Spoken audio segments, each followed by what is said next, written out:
మన జీవితంలోకి ఎన్నో రకాల వ్యక్తులు వస్తూ ఉంటారు. కొందరు మనతోనే ఉండిపోతే ఇంకొందరు దూరం అయిపోతారు. కొందరు మంచివాళ్లుంటే కొందరు చెడ్డవాళ్లుంటారు. కానీ మనం ఎప్పుడూ ఈ చెడ్డ వ్యక్తులు మన జీవితంలోకి వచ్చిన ఆ సమయాన్నే నిందిస్తూ ఉంటాం.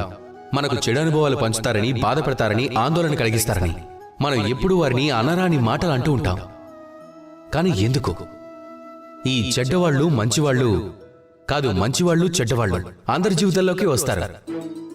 అలాగే అందరికీ విలువైన పాఠం నేర్పించి వెళ్తారు. ఇక మీరే స్వయంగా ఆలోచించండి. జీవితంలో మొట్టమొదటిసారిగా మీరు నిప్పుని ముట్టినప్పుడు అప్పుడు మీరు ఈ పాఠం నేర్చుకున్నారు, నేను నిప్పుకి కొంచెం దూరంగా ఉండడం మంచిది అని. కానీ మెల్లమెల్లగా ఆ నిప్పుని నియంత్రణలో ఎలా ఉంచడం మంచిదో నేర్చుకున్నారు. ఆ తర్వాత మీరు దాన్ని జీవితంలో ఎలా ఉపయోగించుకోవాలో నేర్చుకున్నారు. అది చీకటిలో వెలుగు పొందడం కావచ్చు, లేదా వంట వండడం కావచ్చు. ఇదే విధంగా చెడ్డవాళ్లు జీవితంలోకి వస్తే ఏదో ఒకటి నేర్పించే వెళ్తారు. మీరు వాళ్లకు ధన్యవాదాలు చెప్పండి. వాళ్ల గురించి చెడుగా ఆలోచించడానికి లేదా చెడుగా అనుకోవాల్సిన అవసరం లేదు. కేవలం ఆ పాఠాన్ని నేర్చుకోండి. అనుకూల భావంతో జీవితంలో ముందుకు సాగుతూ ఉండండి. అప్పుడు మిమ్మల్ని ఎవ్వరూ ఆపలేరు.